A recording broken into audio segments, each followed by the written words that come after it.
이 시간 주시는 우리 하나님 말씀은 구약성경 시편 30편입니다.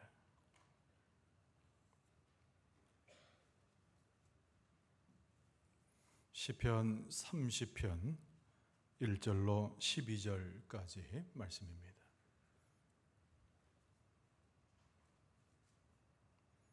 한 절씩 교독합니다. 여호와여, 내가 주를 높일 것은 주께서 나를 끌어내사 내 원수로 하여금 나로 말미암아 기뻐하지 못하게 하심이니이다.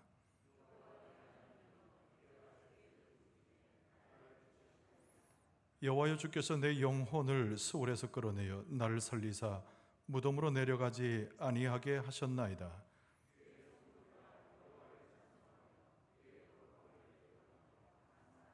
그의 노여움은 잠깐이요 그의 은총은 평생이로다. 저녁에는 울음이 깃들지라도 아침에는 기쁨이 오리로다.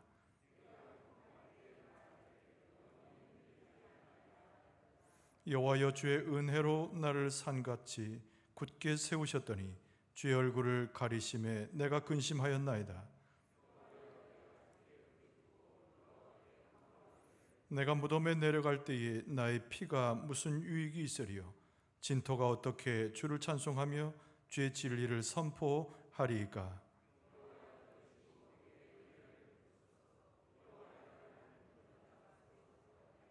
주께서 나의 슬픔이 변하여 내게 춤이 되게 하시며 나의 베옷을 벗기고 기쁨으로 띄우셨나이다. 이는 잠잠하지 아니하고 내 영광으로 주를 찬송하게 하심이니 여호와 나의 하나님이여, 내가 주께 영원히 감사하리이다. 아멘. 할렐루야. 주께서 오늘 또 우리를 보호하셔서 예배 가운데 인도하셨는데요, 우리가 하나님을 찬송하고 높일 때 하나님께서 신령한 복으로 채우시고 우리와 함께 하심의 증표로 우리의 마음을 하나 되게 하고 이 가운데 주의 영광 충만케 하실 줄로 믿습니다. 우리가 서로 인사 나눕시다. 주의 영광을 보니 성도님 반갑습니다. 인사 나누세요. 주의 영광을 보니 성도님 참으로 반갑습니다. 할렐루야. 우리가 서로 인사하고 교제하고 함께 할 때 그곳에 주의 영광이 있어요. 사람에게는 영광이 없고 영광은 하나님께만 쓸 수 있는 표현이잖아요. 우리가 주의 이름으로 예배 가운데 찬송 가운데 함께 할 때 주의 영광이 이렇게 충만한 거예요. 하나님께서 우리 교회의 영광으로 충만할 때 우리의 삶 속에도 우리가 교제하는 모든 우리의 교제함 가운데도 하나님의 그 놀라우신 영광이 충만하게 될 줄로 믿습니다. 오늘 시편 30편 이 본문의 말씀을 가지고 하나님의 구원하심을 찬양합니다 라는 제목으로 은혜를 나누고자 합니다. 시편의 이 본문을 보게 되면 우리가 떠올리는 매우 중요한 사건이 신약의 사건으로 등장합니다. 한 그림을 하나 볼까요? 이게 뭡니까? 갑자기 부활절 계란이 딱 등장했어요. 시편 30편의 주제는 죽음 그리고 부활이거든요. 이 부활절 계란을 보면서 무엇을 생각합니까? 우리가 아기 예수 부활할 때, 죄송합니다. 예수 그리스도의 십자가에서의 부활을 기념하는 부활주일에 우리는 저 달걀을 보면서 무슨 생각을 해요? 생명의 씨앗이 계란 속에 돋아나지만 계란 속에 있는 것처럼 어둠의 장막이 있잖아요. 근데 하나님이 허락하신 그때에 이제 온전한 생명을 이루어서 병아리가 계란의 껍질을 깨고 바깥으로 나옵니다. 그래서 계란이 어느덧 역사 속에서 예수님의 부활을 상징하는 표현이 되고 있어요.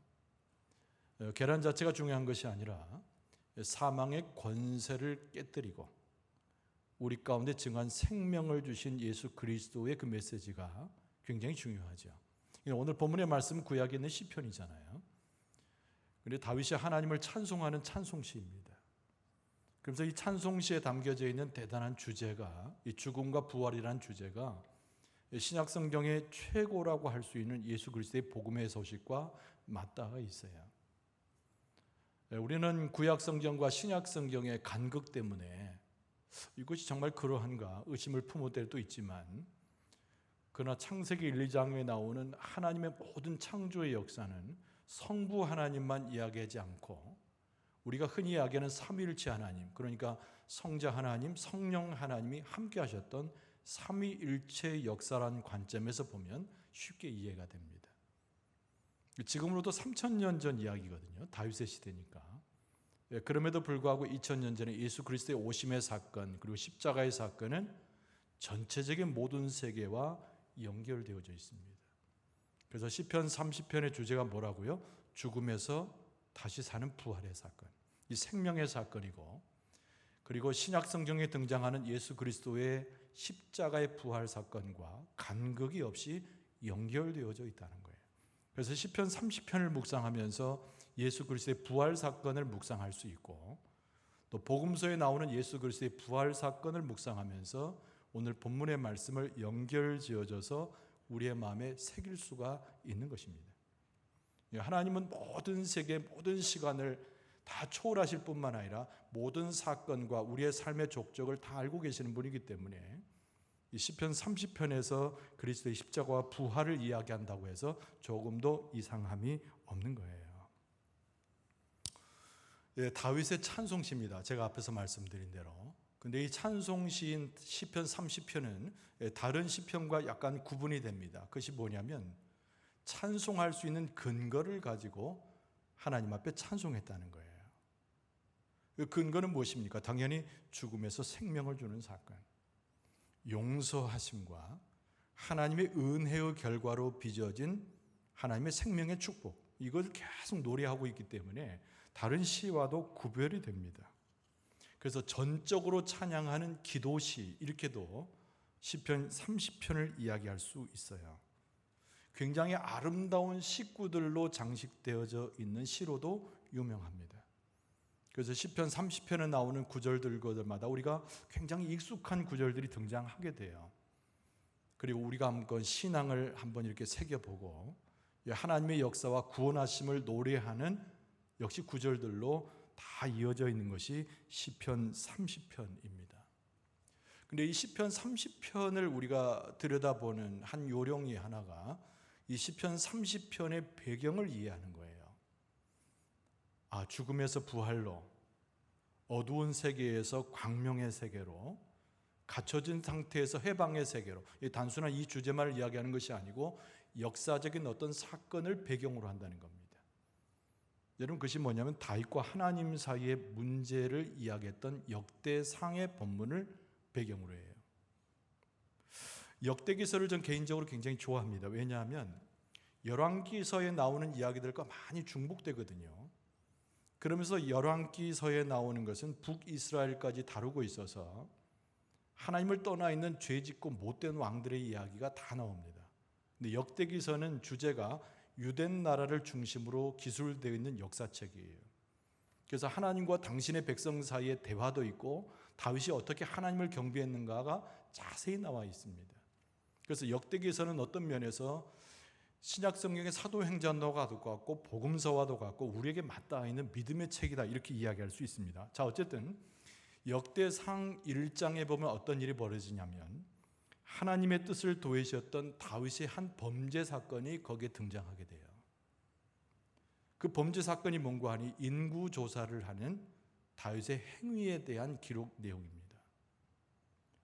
다윗이 승전가를 울리면서 많은 전쟁에서 승리하게 되죠. 다윗은 정말 이스라엘 백성, 특히 유대 나라에서 빼놓을 수 없는 영적인 영웅이에요.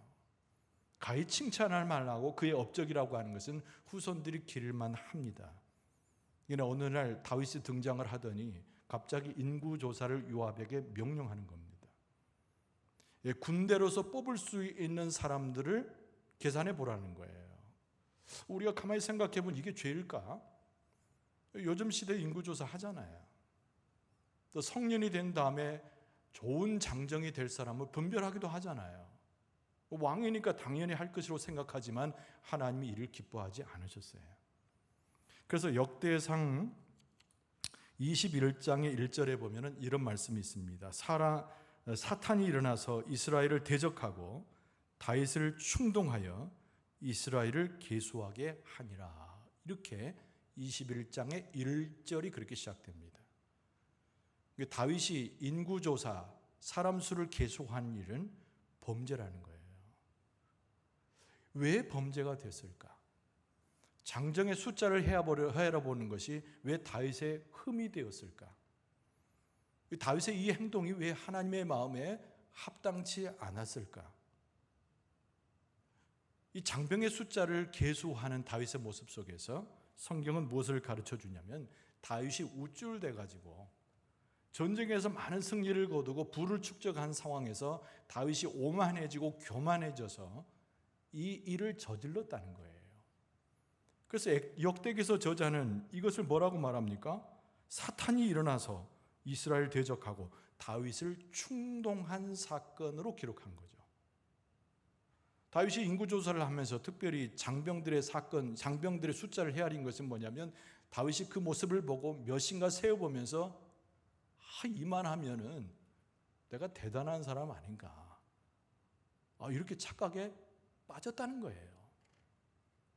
숫자의 유혹, 이스라엘이 가지고 있었던 군사력, 그리고 상당히 강성해진 유대 나라를 아주 자부심을 갖고 바라봤던 다윗의 모습 속에는 하나님을 계속 도외시시키는, 믿음으로는 밑으로 떨어지는 다윗의 모습이 묘사됐다는 거죠. 그래서 하나님께서 이를 기쁘게 여기지 아니하셨습니다. 아주 불편하게 여기셨죠. 그래서 하나님께서는 다윗의 죄를 그냥 넘어가실 수가 없었어요. 그래서 역대기상 21장 내용에 쭉 이어서 보면 하나님께서 크게 진노하십니다. 그 계수했다는 것 자체의 진노의 원인을 둔 것이 아니고, 계수를 통하여 자만해지고 자기가 가지고 있는 것을 자랑하는 다윗의 심정에 대해서 하나님이 진노하신 거예요. 그래서 왕이었기 때문에 다윗을 제거하는 것이 아니고 백성들의 목숨을 앗아가기 시작합니다. 성경에 보면 전염병이 돌았죠. 그 상황은 무엇을 연상시키냐면은, 이스라엘 백성들이 애굽에 머물러 있을 때에 모세를 통하여 애굽을 탈출한 기록이 출애굽기서에 나오잖아요. 그때 마지막 장자의 죽음에서 하나님께서 천사들을 보내가지고 죽음의 사자가 온 애굽을 휩쓸고 다닐 때에, 그 어둠이 온 전역을 덮을 때에 문설주에 피를 발랐던 이스라엘을 제외하고는 애굽에 있었던 초태생과 그리고 첫 아들이 다 죽었잖아요. 그 장면을 연상시키는 겁니다. 하나님께 반역했던 애굽의 모습이나 하나님에 대한 오만함을 가지고 행했던 다윗의 모습이나 다를 바가 없었다는 거예요. 그래서 죽음의 사자가 온 이스라엘을 뒤덮게 되고, 그것이 전염병으로 나타나고 무려 7만 명이 죽게 됩니다. 그 처참한 상황 가운데서 다윗이 하나님 앞에 나가서 기도하게 되죠. 그 기도는 당연히 회개의 기도입니다. 부르짖어 눈물을 뿌리며 기도해요. 물론 성경에는 눈물을 뿌렸다는 기록은 나오지 않지만, 이 다윗의 처절함과 평상시 기도의 모양을 봐서 충분히 그래야 했을 거예요. 그 기나긴 고통과 온 백성이 일어나서 하나님께 회개의 기도를 했을 때, 하나님께서 다윗과 그 백성의 기도를 받으시지요. 그리고 다시 한번 이스라엘 백성들 가운데 하나님의 생명의 역사가 시작이 되어집니다. 그때 등장하는 시편이 시편 30편인 거예요. 근데 오늘 이 시편 30편의 제목이 뭐라고 되어 있냐면, 낙성가예요. 성전 낙성가로 되어 있습니다. 성전을 다 지어놓고 하나님 앞에 찬송하는 그런 찬송시라는 거예요. 근데 우리가 알지만 다윗이 성전을 건축했습니까? 못했잖아요. 그의 아들 솔로몬 시대에 성전이 지어졌잖아요. 근데 하나님의 용서하심, 하나님의 죄를 사해 주심, 그의 백성들 가운데 다시 생명을 돌이키실 때에 다윗은 이미 그의 심정과 백성들 사이에 성전을 올린 것과 다름이 없는 상태가 되었던 거죠.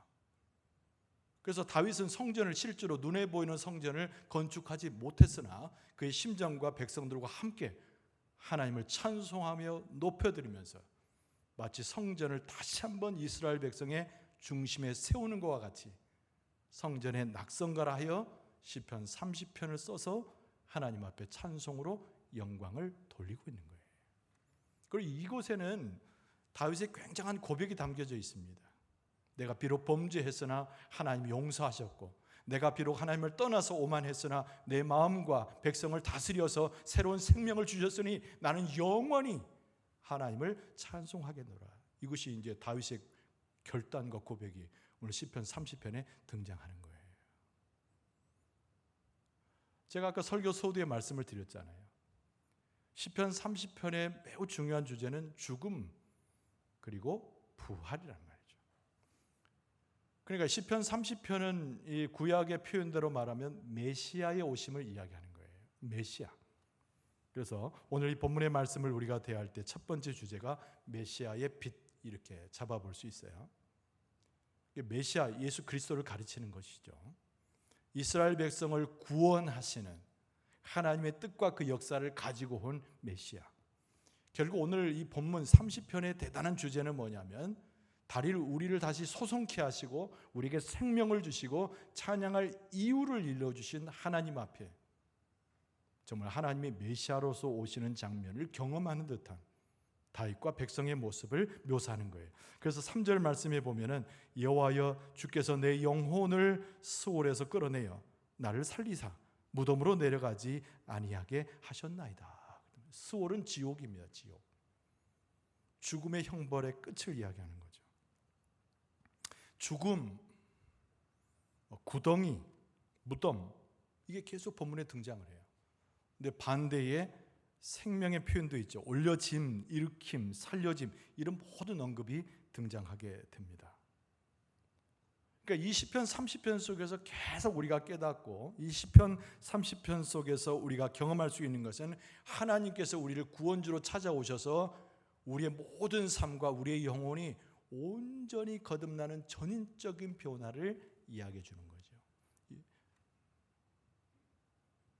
예수 그리스도께서는 우리의 메시아가 되셔서 우리에게 다가오셨다. 그리스도 대신 예수 그리스도. 이 복음서가 전하고 있는 예수 그리스도의 복음 이야기잖아요. 근데 예수께서 우리 가운데 오셨을 때 우리가 어떤 일이 납니까? 우리가 구덩이에 들어가듯 울타리에 갇히듯 죽음 가운데 위협에 있어도 그리스도께서 나를 만져주시고 나를 용서하시고 함께 하시면 우리는 일으켜지고 생명을 얻게 되고 주 안에서 새로운 삶으로 회복이 되어진다는 거예요. 믿습니까? 믿습니까? 시편 30편에서 메시아 되신 예수 그리스도를 함께 묵상할 수 있어야 된다는 거예요. 그래서 시편의 30편의 매우 중요한 주제는 시편의 이 전체를 통해서 계속 이 말씀이 반복되어 등장하는 거예요. 우리는 하나님 앞에 분노한 자였어요. 원망과 시비 가운데서 하나님 앞에 분노한 자였다는 거예요.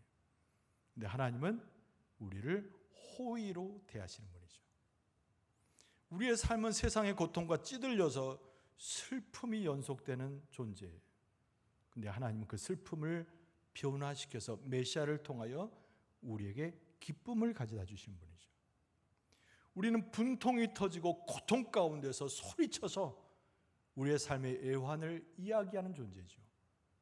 그러나 하나님은 우리를 회복시켜서 그 분통과 통곡을 바꾸셔가지고 하나님 앞에 찬송할 수 있는 진정한 영적으로 춤추며 하나님을 높이는 존재로 우리를 바꿔 놓으시는 분이라는 거예요. 그러니까 이런 문학적인 장치와 표현들이 시편 30편에 계속 등장하게 됩니다. 중요한 것은 예수 그리스도의 십자가의 사건이 우리에게 부활의 놀라운 메시지를 전해주었듯이 완전히 죽을 수밖에 없었던 이스라엘 백성들이 하나님의 용서함 속에서 새롭게 변화되고 새로운 생명을 얻는 사건이 오늘 본문의 말씀에 계속 기록되고 있다는 거예요. 여러분 시편 30편을 여러분들이 집에 가서도 계속 읽고 묵상할 수 있기를 바라요. 시편 30편에 등장하고 있는 죽음을 넘어서는 부활, 고통을 넘어서는 치료, 넘어짐을 일어서는 이렇게 세워지는 하나님의 역사를 시편 30편을 보면서 우리는 경험하고 체험할 수 있어야 됩니다. 여러분 하나님의 그런 은혜가 시편 30편을 대하는 여러분의 심령과 영혼에 허락될 줄로 믿습니다. 그런데 오늘 본문의 말씀 가운데 역시 주제는 뭐냐면 죽음과 부활 이후에 이 다윗이 하나님을 찬송했다는 것에 핵심이 있어요.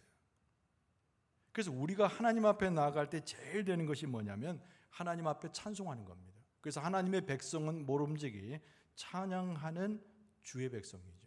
한번 따라서 합시다. 우리는 하나님 앞에 찬송함으로 하나님의 백성이 될 수 있습니다. 이 문장을 꼭 안고 가세요. 오늘 우리는 하나님의 백성된 증표로서 찬양을 삼고 찬양함으로 하나님의 백성임을 인정하고 우리의 삶 자체가 그것이 증표가 되는 거예요. 그래서 오늘 이 본문의 말씀 가운데 4절에 보면 주의 성도들아 여호와를 찬송하며 그의 거룩함을 기억하며 감사하라 이렇게 되어 있습니다. 그러니까 다윗이 그 오만함과 어려움의 순간 봉착에서 사탄의 올무에 들어갔더라도 하나님의 건지심을 경험을 통하여 이스라엘 온 백성과 함께 하나님 앞에 취했던 모든 백성들의 공통적인 모습은 뭐냐면 하나님을 찬송하는 거예요. 다윗은 그것을 계속 요청합니다. 나도 하나님을 찬송하고 나도 하나님 앞에 있음에 온 백성들아 다 너나 할 것 없이 주의 성도들의 모습으로 하나님을 찬송하라. 이거 시편 30편의 가장 중요한 주제라는 거예요. 여러분 우리는 누굽니까? 여러분 우리는 내 개인에 앞서서 영적인 이스라엘이에요. 우리는 누굽니까? 하나님께서 세우신 교회의 예수 그리스도의 복음의 뒤를 따르는 교회 일원이에요. 그리고 가장 중요한 것은 우리는 다 하나님의 백성이고 자녀라는 거죠. 근데 우리에게 찾는 하나님께서 가장 원하시는 것이 뭐냐면 하나님을 찬송하는 거예요. 하나님을 높이고 찬양하는 거예요. 그 모습 속에 하나님의 은혜가 있고 주의 백성됨의 의미가 있고 그곳에 하나님의 신령한 복과 하나님의 놀라운 능력이 임하게 될 줄로 믿습니다. 우리가 무슨 지식이 있어서 하나님과 변론하며 우리가 도대체 무엇을 판단할 수 있어서 하나님의 지혜보다 내 지혜가 앞서느냐 교만할 이유가 있냐 말이에요. 우리가 하는 일이 뭐냐면 하나님을 인정하고 하나님을 고백하고 하나님을 찬송하면서 우리를 변화시키고 생명을 주시고 우리에게 온전한 영생의 약속을 주시는 하나님을 바라보는 것이 주의 백성의 모습이다 그 말이에요. 하나님께서 우리가 예배하고 찬송하고 주를 높일 때 하나님의 놀라운 기적의 역사와 생명의 역사와 변화시키는 역사와 통째로 하나님의 나라의 백성이 되는 놀라운 사건을 허락해 주실 줄로 믿습니다. 여기 다윗이 하나님 앞에 나아가면서 나 혼자 하나님을 찬송하는 것이 아니다. 그러면서 계속 주장하는 것이 하나님의 백성들 주의 성도들아 여호와를 찬송하라 그랬어요. 한번 더 따라서 합시다.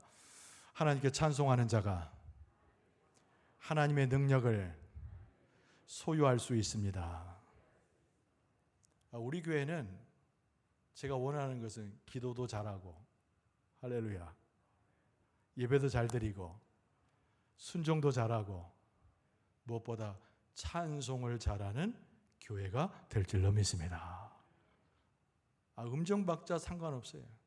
찬송을 우리의 마음에 기쁨이 있어야 되는데 아까 시편 30편 전반부에서 제가 말씀을 드렸듯이 나를 구원하신 하나님, 내게 복음의 능력을 주시는 하나님, 나를 온전히 바꿔놓으시는 하나님, 내 육체의 곤고함을 아시고 내 육체를 온전케 하시는 하나님, 내 영혼을 소생시키시는 하나님, 내게 영원한 복락의 세계를 허락하신 하나님, 하나님을 찬송하는 거예요.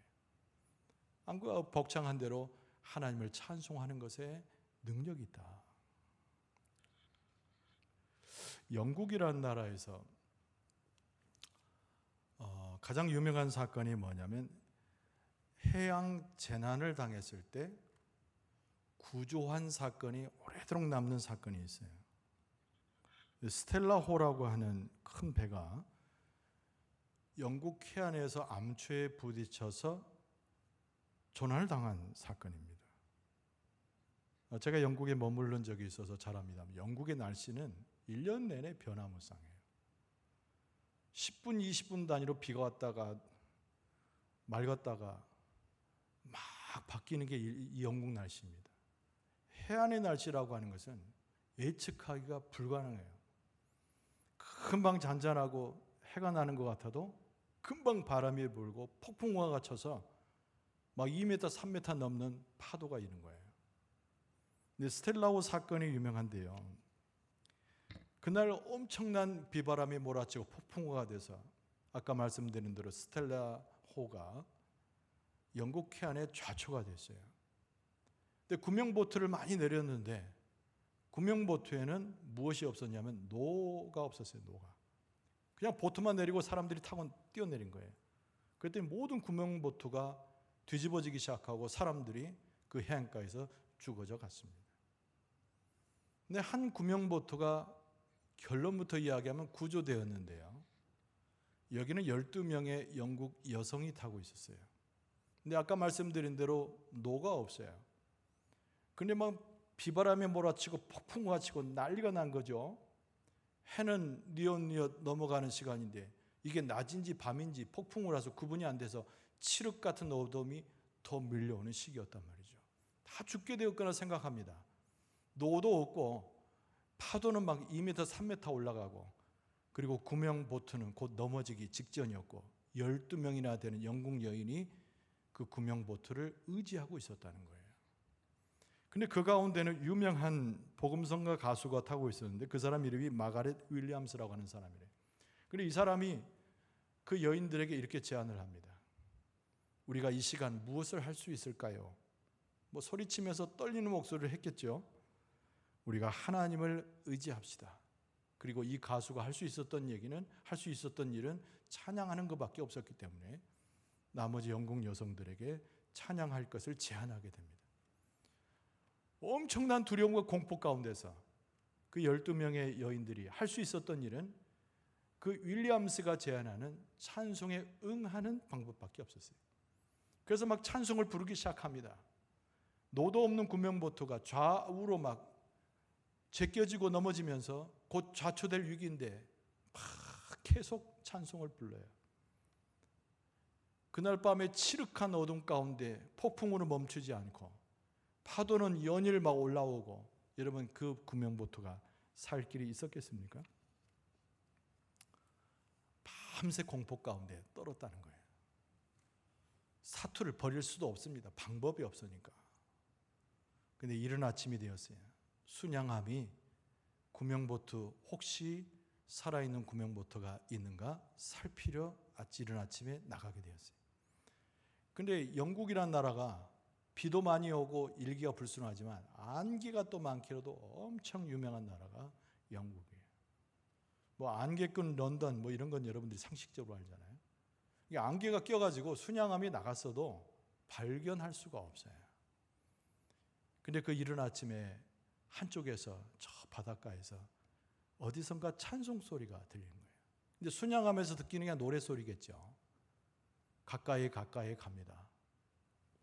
그 어둠은 물려놨지만은 안개가 자욱해서 어디로 갈지 어디에 구명보트가 있는지 알 수가 없는 상황이지만 그 노래 소리를 듣고 가까이 접근했더니 거기서 찬송을 부르고 있는 12명의 영국 여인을 만나게 된 거예요. 그리고 그들이 그곳에서 극적으로 구출되어졌습니다. 이것이 영국의 스텔라호 사건에 조난당했던 구명보트 구출 사건의 이야기예요. 한 사람의 용기죠. 근데 그 용기가 무슨 용기입니까? 하나님을 찬송하자는 용기인 거예요. 찬송은 어쩌면 우리의 삶 속에서 너무 흔하기 때문에 언제나 부를 수 있는 것으로 이해될 수 있지만 자기의 죽음이 자기의 삶이 경각에 이르렀을 때 무엇을 선택하는가 그 사람의 믿음을 결정하는 거잖아요. 그러니까 이 찬양을 부르기로 결정하는 것 그 자체가 믿음의 행위이고 하나님을 의지하는 행위예요. 그러니까 찬양이라고 하는 것은 우리가 마음이 좋아서 기분이 좋아서 부르는 노래와는 전혀 다르게 그 고난과 죽음의 경각에 이르는 그 상황 속에서 우리가 하나님 앞에 드러낼 수 있는 능력의 근원으로서의 찬양이라고 하는 것을 우리가 기억할 필요가 있는 겁니다. 이 죽음 앞에서 온 백성이 죽어가는 상황 속에서 자기가 왜 무슨 잘못을 했길래 우리의 이스라엘 백성이 7만이나 되는 숫자가 죽어갈까? 다윗은 도무지 이해할 수 없는 상황 속에서 그는 하나님 앞에 부르짖었을 때 자기의 범죄함을 알게 되고 하나님 앞에 그 모든 범죄를 고백하게 되잖아요. 그때 하나님께서 다윗의 기도를 들으시고 백성의 기도를 들으시고 그들 가운데 새로운 삶, 다시 살아남, 생명의 삶을 그들에게 허락하고 있다는 거예요. 그때 다윗이 온 백성들을 모아다가 권고한 게 뭡니까? 하나님께 속한 하나님의 백성이 주의 성도들아, 우리가 할 수 있는 일은 하나님의 위엄을 인정하고 하나님의 역사를 인정하고 그분께 찬송하는 것뿐이다는 거예요.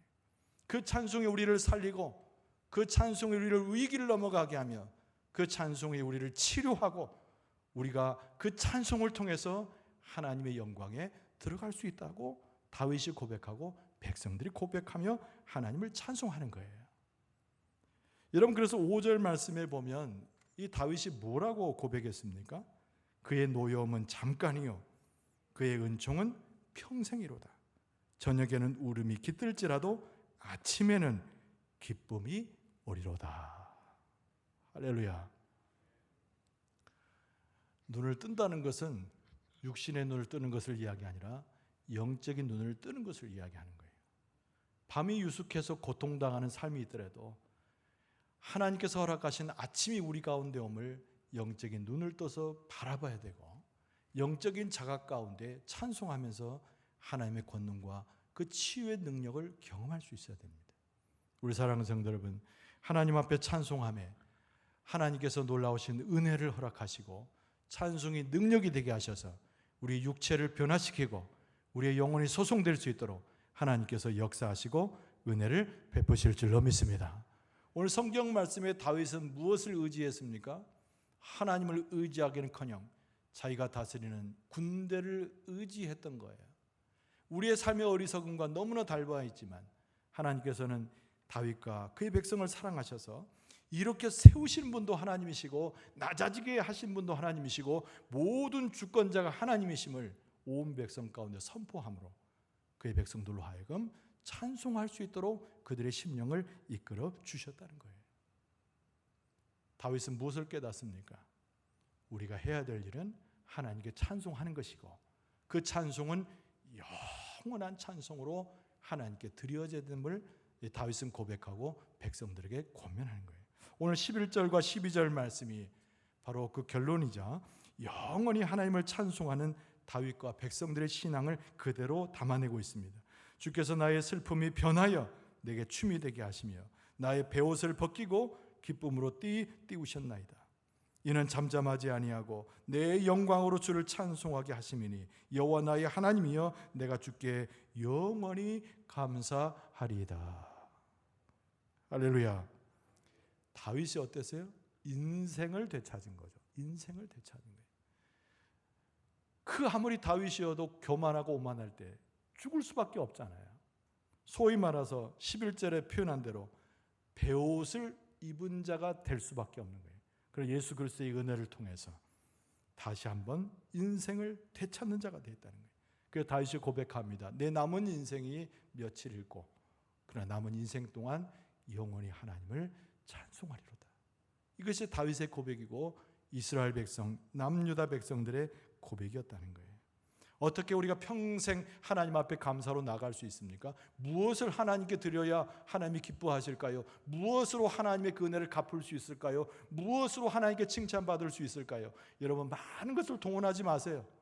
많은 것을 하나님께 드림으로 하나님이 기뻐한다고 착각하지도 마세요.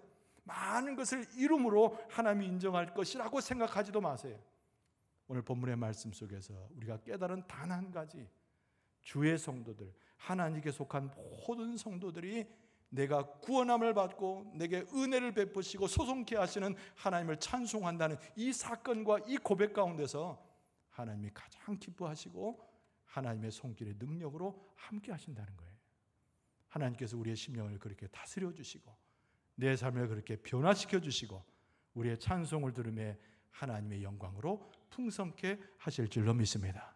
다시 한번 주의 은혜를 사모하는 가운데 어리석은 자의 길로 걸어가지 말고 오만한 자리에 앉지 아니하고 하나님을 찬송하면서 다윗이 외쳐댔던 주의 성도들아 하나님을 찬송하라. 이 말씀을 듣고 엎드려져서 하나님의 놀라운 역사를 경험하는 다시 샘솟는 우리의 삶을 변화시키는 하나님의 역사를 경험하는 여러분과 저의 모습 되어줄 수 있기를 주의 이름으로 축원합니다.